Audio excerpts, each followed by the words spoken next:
Hey guys, welcome back to some more Majora's Mask. It's time to start our first dungeon in the game.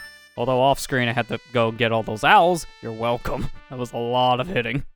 A lot of hitting owls. How long did it take you to do that? It took me about, I would say, 15 minutes, just because I have to walk to every area. Did you have to reset the cycle and everything? No, it's the same cycle. You can tell with the timer still. Luckily, it didn't really slow me down too much. We have more than enough time here to do everything we need to for this set cycle. So, now the dungeon risen up by playing our new Sonata, we can get inside of it. One thing that always bugged me about the entrance to this is they barely let you make it to the entrance. Yeah. I always afraid I'm not gonna make it. They never really changed that for 3DS too, so I imagine first-time players with that version felt the same terror. I'd like to welcome everyone to our first dungeon here in Majora's Mask. This is Woodfall Temple. This is a pretty small dungeon, but it does do a good job at introducing the player to how dungeons are going to play out here in the game. Stray Fairy, oh boy, we're gonna start this jump. Well, that was easy. All I needed to do was stand there and it came to me. Well, it wasn't like you were wearing a mask of a scary woman. But not scary to them because that's attracting the stray fairies. So this is where the Great Fairy Mask will come into a lot of use because if you have the mask on in a room that has stray fairies, it will light up like little particle effects on the hair. So you'll be able to know when a stray fairy's in the room. And then you can tell when there's no more fairies when that effect goes away. Stray fairies also home in on Link's location when you wear the mask, so it makes collecting these guys way easier. In some cases, kind of required. So basically, every room you get in, you just put on the mask to see if there is any. Yeah. Yeah, that's usually the best strategy, especially if this is your first time playing, because you won't know if there's a stray fairy in specific rooms, because it could be hidden, say, like in a pot, like this one. This is random pot, just hidden in one. I mean, some of these stray fairies you're gonna find, you're like, how did you get there? Yeah. I find it interesting to watch a playthrough this game when someone doesn't have the Great Fairy Mask, because you gotta take some creative liberties to get to certain fairies. Because some of these things are out of reach, so in some cases you may see people have to do like a bomb hover to get to a fairy, because it'd be impossible to get otherwise. Well, who does a bomb? Lester, if you're talking about people who... Wait, it's more like a speedrun challenge at that point. It's always fun to watch like a challenge run at that point. Oh, okay. I was gonna say, the way you were setting that up made it sound like, oh, first-time player. I'm like... Yep. You know the first-time players who knew how to do bomb hovering. That's what I was saying. I was like, Lester, come on now. 55... They're called number 1-800-555. Come on now.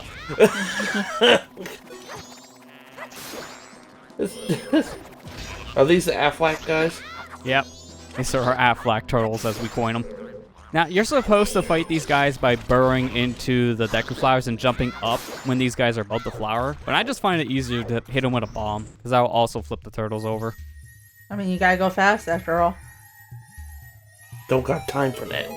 In some ways, I find that a little safer, too. Because I swear, sometimes I've missed trying to hit those guys coming out of the flower, and I clip the side of their shell. Which means I get hurt. I guess you could say he got shell-shocked. Look, man, it was so bad, even Link had to hurt himself after that one. What's with all them bomb shoes? What? What do you think he's Oh doing? my gosh. This did a backwards bomb boost. And all that, even though I had to still put the mask on anyways to get back. It's fine, right? Who needs bomb shoes? If you stand on those guys for too long, they'll eat you. Well, not if you're the Deku. Specifically, if you're... yeah, if you're like a human, then that'll happen. A Deku flower... Well, they're like Deku flowers in that way, so... You can stand on with a Deku and it's fine, but as a human, they see you as an enemy. They'll be like, nom nom nom nom.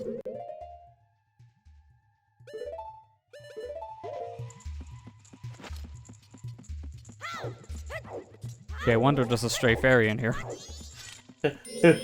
Look at my glorious ponytails.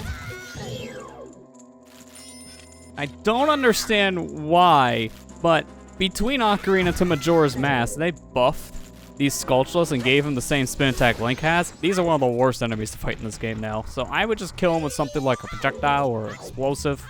Because they're next to impossible to hit with your sword.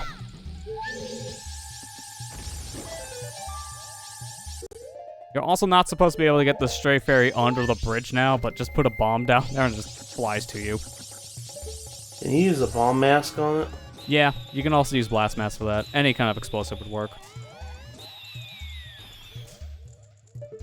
You and your aiming with that snot bubble isn't very good, mister. You missed it like 3 times. Yeah. They're not easy to aim with. They're a little bit better to aim with 3DS because they give you an actual reticle. But no matter which version you're playing, the Deku bubble has a weird arc to it when you shoot it, so it'll never shoot straight. It'll always go on a weird angle. So the further away you're trying to shoot the bubble, the less accurate it gets. This is why I wish I still had my bow, but unfortunately I lost it in the time travel from adult. So, oops. Well, wasn't the bow an adult item? It was, but this game proves that Link doesn't need to be an adult to use them now, because he will get items here they previously needed to be an adult for. Well, that's because he wasn't, and I'm using quotation marks here, adult enough to use it. And all he needed was, what, 3 months? Something like that. It's like just a little bit of training, and boom, now I can use the same items I was able to use when I was 7 years older. I mean, the shield is a great example of that, because in Ocarina of Time, this is the same hero shield design that we have from Hylian Shield, but this is more of a custom-made one by comparison, because this is more young Link-sized. The same kind of shield in Ocarina was double the size of this, so it was too big. We couldn't use it on our arm, we can only use it on the back. You could only just, duck with it. Yeah, it's kind of why that shield was pretty terrible when you were a kid, 'cause it really didn't help in a lot of regards. Also, it just looked ugly. Looked like you were just wearing a turtle shell.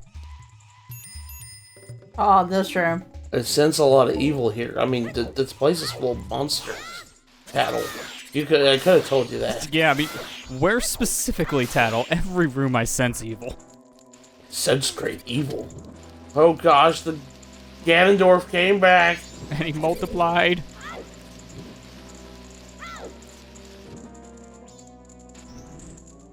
This room's kind of hard because there is torches here you gotta find and light. Finding them's the problem. Yeah. What is with N64's games and just being dark? Yeah, a lot of these games back in the early days were pretty dark. It's a little bit easier when you have a torch in the room to see, but not by much. Like, there's so many games in the N64's library, I'm just like, dude, I can't see crap. There's nothing in here. I can't see anything. I mean, there's something in there, but you know what I mean. It's like, I can't see anything. It's so dark. Yeah. Like, in this era, they kind of expected the screens of the day to kind of help with that, because back in the days when these games were coming out, the CRT televisions we had at the time were much brighter than what we have now. So it wasn't as bad, but also you still had to jack up your brightness by like at least 20% more than what you would use on, say, like watching a TV show. Yeah. So I kind of jack up brightness all the time in video games when they give me the option, because it's just like, I can't see anything. My eyes are getting worse. Yeah. In some games, I actually have like a separate preset made on like computer monitors or a TV, just like one normal mode which works for like 99% of my library, and then one more mode that just has the brightness jacked up, because certain games need it.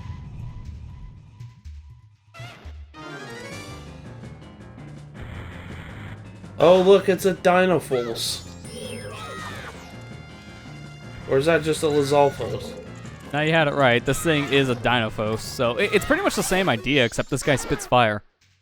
He's weak, though, because one jump slash to the stick, and yep, I can't do it anymore. One slash to the stick just says goodnight. So, the Deku stick in this game still has like double the power as Kokiri does in the beginning, so if you use Kokiri to kill that guy, it would have took longer. But hey, this guy gives us the hero's bow. So, this is what we were talking about before. In this game, this was an adult item for Ocarina of Time, but in Majora's Mask, all adult-based items, like the bow, for example, you don't need to be an adult to use anymore. You can just use it as a kid. Because you're not going to turn into an adult in this game. Oops. Spoilers. Oh, I'm sorry. The spoilers. There were plans at one point to have Link turn into an adult form, just straight from Ocarina of Time, but just based on how the items became pretty much universal at this point for Link to use in his normal human form here, that would have just been redundant to have a mask that just lets you use items you can already use now. So that did get scrapped. Because if you look at early screenshots, you can see there was an adult Link mask.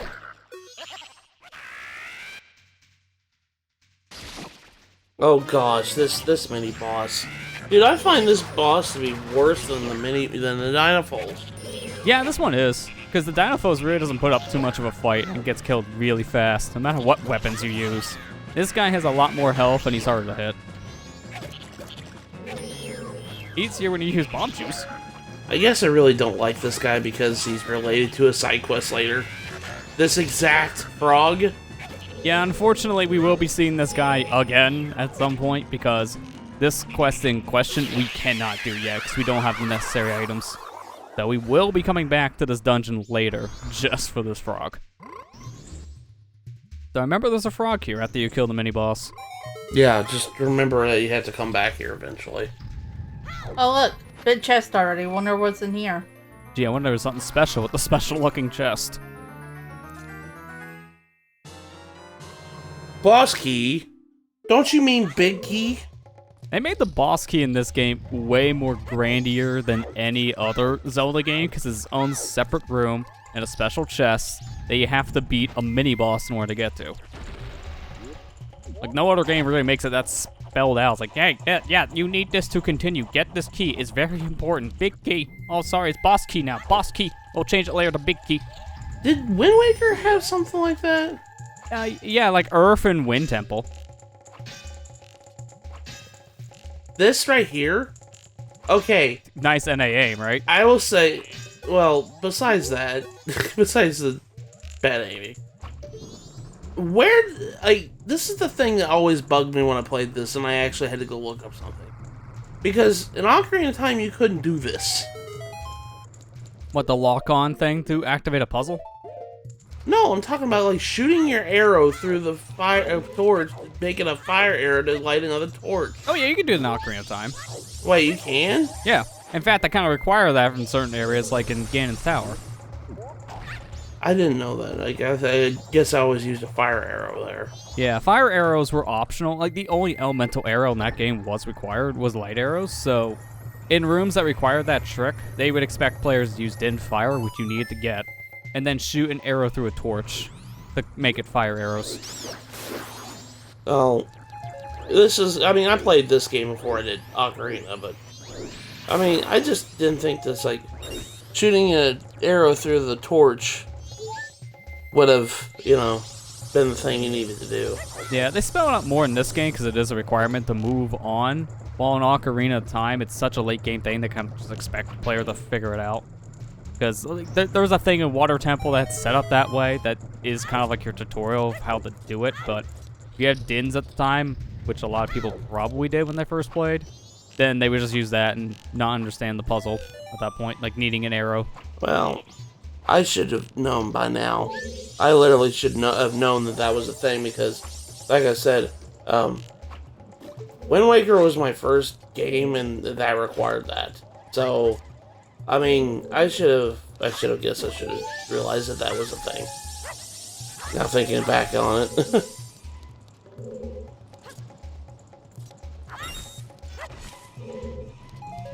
Yeah, it was more of a thing that was introduced with the first 3D game. Since you never did anything like that in the 2D adventures. Oh, wow. Man, you got all the stray fairies real quick. I mean, this is the easiest temple in the game. Yeah. So That's true. Might as well turn them in. Right? yeah, it's actually worth it. Yeah, it makes this upcoming boss fight a lot easier. Is this the oh, I shouldn't spoil it. It's an old game. It's fine. Double magic? Actually, he's right, but you're thinking of the wrong version. So that is a good point to bring up here.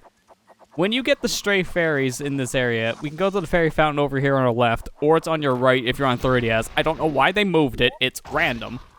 Add that to the checklist of random changes. Speaking of changes, here's another, and it's with this fairy reward. They flip-flop the reward in 3DS between the Woodfall and Snowhead rewards. So here, in 3DS, you would actually get double magic. That's in Snowhead in this version. Instead, here, we're getting the Great Spin attack, which is a level up to your spin, making it twice as powerful at this point, giving it double range. You get that in 3DS in Snowhead instead. Oh, okay. So this just makes the boss fight easier. Yeah. Now, the reason why they did flip it was a good one. You use magic a lot in this game, and your next transformation mask, which you're going to get before you beat the second dungeon, uses a lot of magic. So for them to flip-flop the rewards to make it so you get the double magic before you get that second transformation mask, it made sense. So that's a change I'm in favor for. I don't know why they moved the fairy fountain location. That's just kind of messing with muscle memory on the original players for no random reason. But for flipping the rewards, it made sense, because you really don't need the Great Spin for anything. It's helpful in a lot of ways for combat, but it's not as helpful as later fairy rewards. What were you saying, Amber? I was just going to say, yeah, it helps with this boss. Like, any power-up you get is obviously going to help with any boss in the game, so... Yeah. Yeah. Although, you really don't even need this power for this boss to break it, because this boss fight you can break with anything. Like, this boss fight coming up is very easy. It's the first boss, so you expect it. But you can easily stun lock this guy with a combination of different moves. I'm going to use the warp song for just like I'm literally outside of the building right now. Well, this makes a lot more sense because I would have had to climb back up with the deck of flowers and it would have been a lot more tedious. Speaking of tedious, you're welcome. We're not going to climb all the way back around. I mean, I kind of expected that. Unnecessary backtracking. We love it.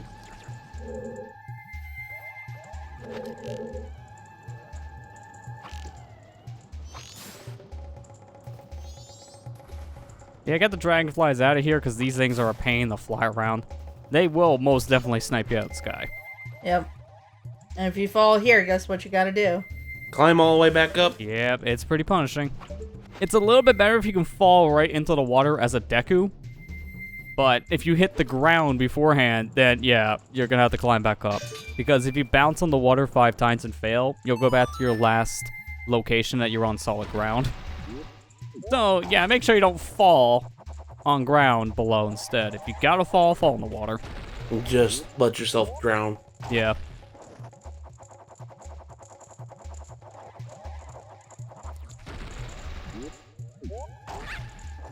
Obviously, be quick here because you are on a timer. Yeah, if you fail on that one, you get exposed to the fire, you void out and go back to the very beginning of the room. That's pretty punishing. And you cleared out that dungeon real quick. Yeah, I mean, again, this is the first dungeon in the game, so it's pretty short by comparison to later ones. There's not much here. Speaking of not much, hi, Odawa. Don't blink, you will die. I always thought his little battle cry was funny. Because he's just screaming his name. Yeah. Odawa. Odawa. Hey, Link, you know who I am? Yes, you said it like 10 times already. I think I got the point. Now, do you get my point? Oh my There you gosh. You one-cycled him. Yeah, so, he's a joke. But, again, there's multiple ways to stun lock. You don't just need to do that. You could just swing your sword in a rhythm, and it'll also get stun locked. Not much road to that fight. The interesting thing is that this boss fight has bomb flowers. It's the only location in this game you'll see bomb flowers outside of one minigame later in the game. So, like, this is the only area specifically where you could use these as a weapon.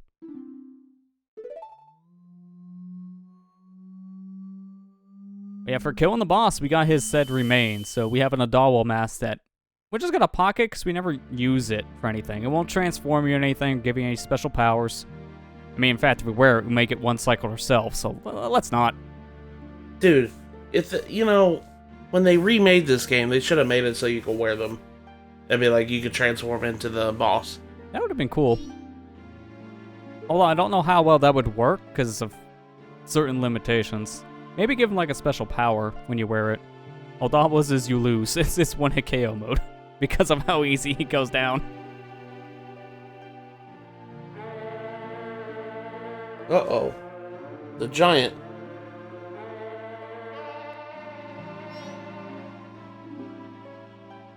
Is it saying something? I think it's singing something specifically.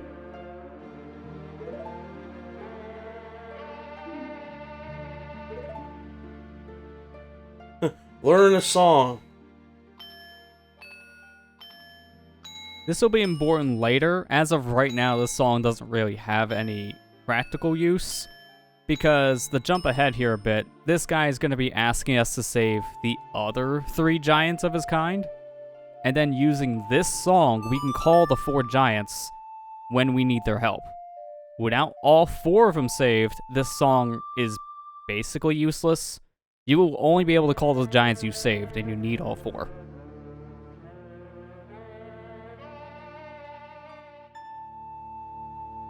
So, what exactly? They just trap them in this other... Like, did Skull Kid create these bosses to... And that trapped them in this other realm or something? Not necessarily. More or less, these guys are scared away. Like, this is them just on the outskirts, I would believe, of Termina. That when you're beating a boss of a dungeon, you're getting sent to their location briefly. Because that's why he says here, it's like, oh, call us when you need help, and they'll come to Termina.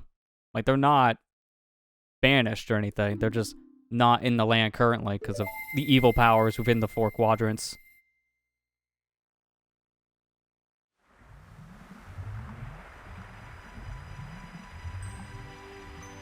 With that, Woodfall actually returns to normal. Yeah, all the poison water gets diminished. Now it's normal. So, I guess now we can drink it. Still wouldn't recommend it. That's the swamp water. I don't know what bacteria's in there. Get out of my swamp!